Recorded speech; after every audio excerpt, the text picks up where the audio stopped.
So kailangan yun na i-cross-examine. Kaya kung hindi magdadagdag ng mga private prosecutors, gagahulin sa panahon. Nasabi ng Senado, baka abutin ng 7 to 8 months yung trial. O di ba? Para mapadali yung trial, mapadali yung trabaho, kailangan marami yung magtutulong-tulong kasi gabundok yung ebidensya laban kay Sara Duterte. Naintindihan mo, Panelo? Hindi ka man yata nanonood kasi doon sa mga press conferences. Ang pinapakinggan lang ninyo yung mga vloggers ninyo at yung sarili ninyong bersyon.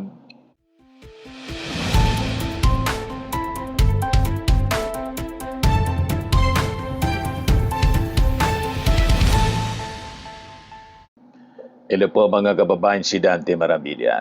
Dumaldal na naman po si Panelo. Sabi ni Panelo, yung pagdagdag daw ng prosecution panel ng mga private prosecutors, nagpapakita ng weak case laban kay Sara Duterte. Paano naging weak case dahil sa nagdagdag ng private prosecutors? Inapakinggan ko kung bakit nagdagdag ng mga private prosecutors dahil po sa tambak na ebidensya.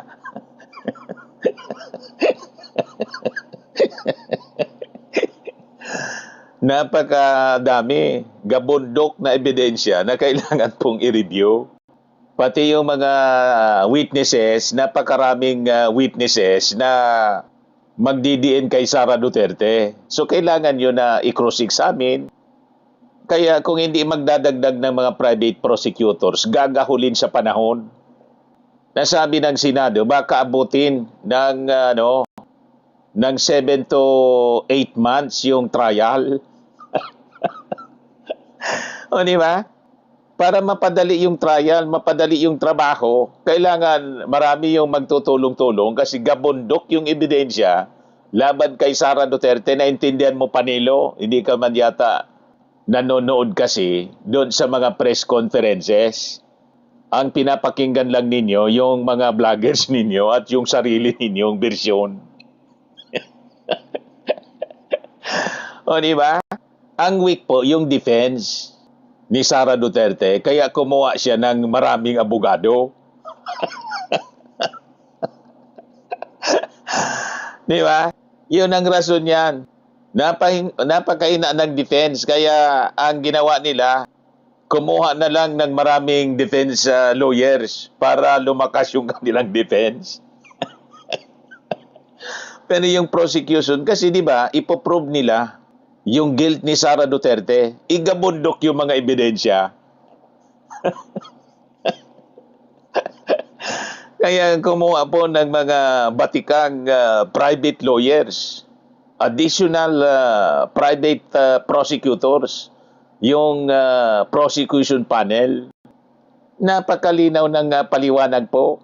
Sa totoo lang po, no way out na kasi si Sara Duterte.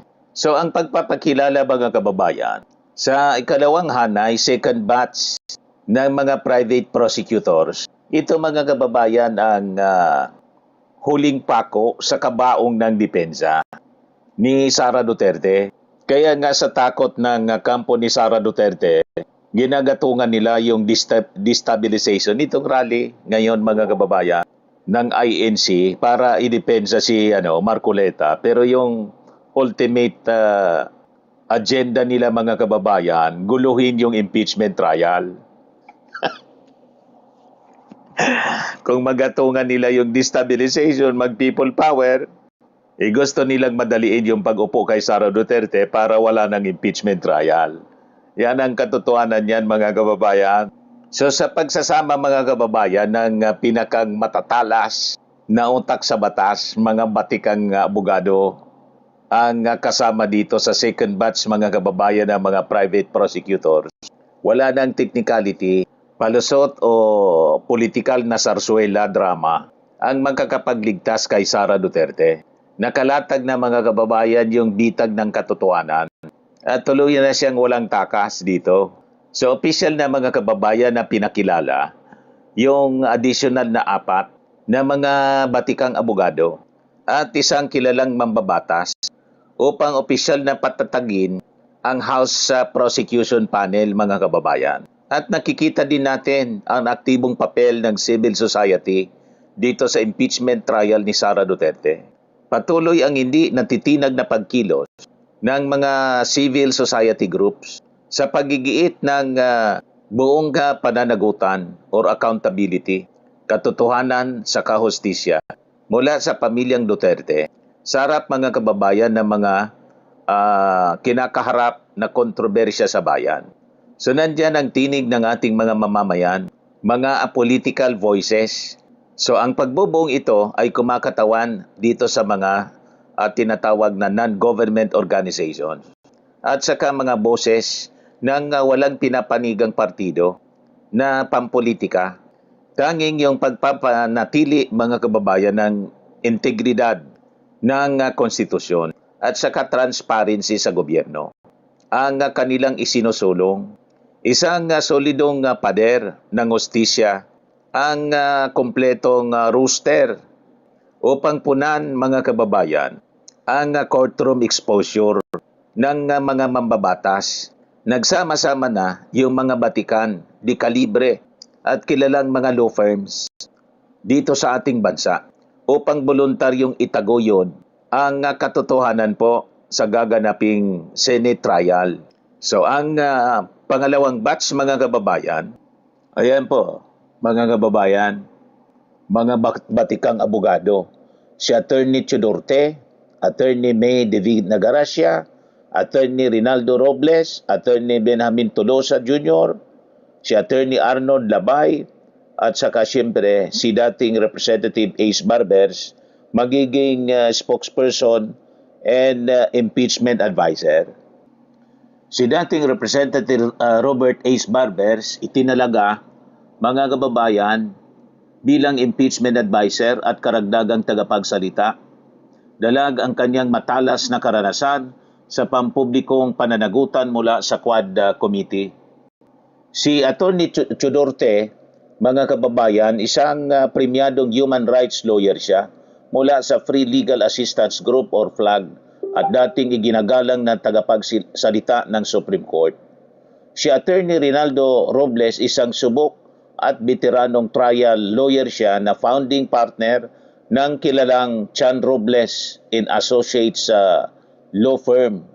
Si Attorney Arnold Labay, isang CPA lawyer at senior partner mula din sa Chan Robles Law Firm na eksperto sa trial advocacy at legal research. Ito naman si Attorney May Divina Gracia, managing partner siya ng CND Law na may malawak at malalim na karanasan sa criminal law at tax litigation. Then si Attorney Benjamin J. Tolosa Jr., matikas na abogado mula sa Tolosa Lim and Chua Law Firm na itinalagang pangunahing legal spokesperson at pribadong taga-usig ng panel. Yung unang batch, mga kababayan, ay composed ni na Attorney Lorna Kapunan, kilalang-kilala na matapang at high-profile trial lawyer sa Pilipinas. Then si Attorney Monfort Fua, dalubhasa siya sa Pikaban Law na eksperto sa mabibigat at komplikadong litigasyon. Then si Attorney Amando Berhil Ligutan, kilalang litigation lawyer mula sa legal law na may matalas na track record naman sa pagtatanggol sa korte. Si Attorney James Brian Ibrahim Ali, matalas na taga-usig na nakatuwang sa paghimay ng mga legal na aspeto ng kaso. Si Attorney Erwin Matib, veteranong counsel, nakatuwang sa paghanda ng mga matitibay na ebidensya. Si Attorney Justin Ann Lamarca, kabataang puwersa ng batas na may matibay na paninindigan sa pananagutan. Si Attorney Sonia Margarita Binimerito Castillo, eksperto siya sa malalim na pagsusuri at malawak na legal advocacy. Then si Attorney Diane Melissa Merito Castillo, eksperto siya sa malalim na pagsusuri at malawak na legal advocacy. Si Sonia pala, Attorney Sonia Margarita. Tapos si Attorney Dayan Melissa Lorenzo Singian, matalas na litigation partner na may malawak na karanasan sa paglilitis. Then si Attorney Bettina Zamora, bihasang corporate at criminal law litigator. Then si Attorney Lino Chris Kapunan, kabahagi ng Kapunan in Castillo Law Offices na eksperto sa madudugong trial tactics. Yan po ang magiging katapat ng mga defense lawyers ni Sara Duterte.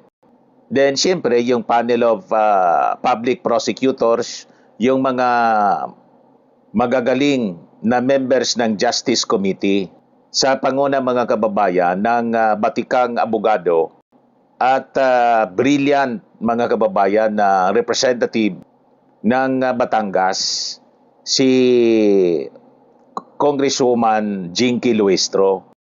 Di ba, mga kababayan? So wala nang takas po si Sara Duterte sa tindi ng mga private prosecutors na katuwang ng ating mga public prosecutors na uusig mga kababayan kay Sara Duterte. So matatawag natin itong dream team ng mga batikang abogado. Tapos na po yung mga maliligayang araw ng pag-iwas ni Sara Duterte sa mga opisyal na investigasyon gamit yung kanyang mga pambabastos sa mga committee hearings at pagtatago po sa mga pre-recorded na mga video na kanyang nire-release. So ang pagpasok ng dream team ng mga private prosecutors ay hindi lang mga kababayan dagdag na pangalan sa papel. Ito po ay formal na convention ng mga pinakang mahusay na legal minds sa ating bansa na ang tanging misyon ay ilatag yung hindi papasinungalingang mga ebidensya ng korupsyon, pag-abuso sa kapangyarihan at paglabag sa tiwala ng bayan. Sa ilalim mga kababayan ng batas ng ebidensya at sa mismong rules of procedure ng impeachment, hindi na po obra yung mga katagang politika lang ito. Kapag iniharap na mga kababayan kay Sara, ang mga dekalibring litigator tulad po ni Attorney Ted Te, Attorney Lorna Kapunan at ang mga eksperto mga kababayan ng Chan Robles at Picabar Law Firm, bawat dokumento po ng audit, bawat po kadudadudang resibo ng confidential funds at bawat bilyong piso na winaldas po sa loob lang ng ilang araw ay iingan po ng konkreto, logical at legal na paliwanag. Hindi po ito madadaan sa pabalang na mga sagot o drama po sa media. Sa loob ng impeachment court, ang prima facie evidence ay nananatiling matibay, maliban na lamang kung may maipapakitang lehitimong kontra-ebidensya yung defense. So sa puntong ito mga kababayan, napapaligiran na si Sara Duterte ng pader ng batas at ng nagkakaisang puwersa ng civil society. Ang kanyang pananahimik ay pag-amin, ang kanyang pag-iwas ay patunay ng sala, at ang kanyang pagkaipit sa kamay ng batikang mga abogado ay nangangahulugan lamang ng isang bagay. Tapos na ang palugit, wala na pong takas. Sa tindi mga kababayan ng mga ebidensya at sa bangis ng alyansa ng mga dekalibring abogado, kahit anong pikit at iwas ni Sara Duterte, silyado na po ang kanyang kapalaran. Wala na pong takas sa hagupit ng katotohanan at batas.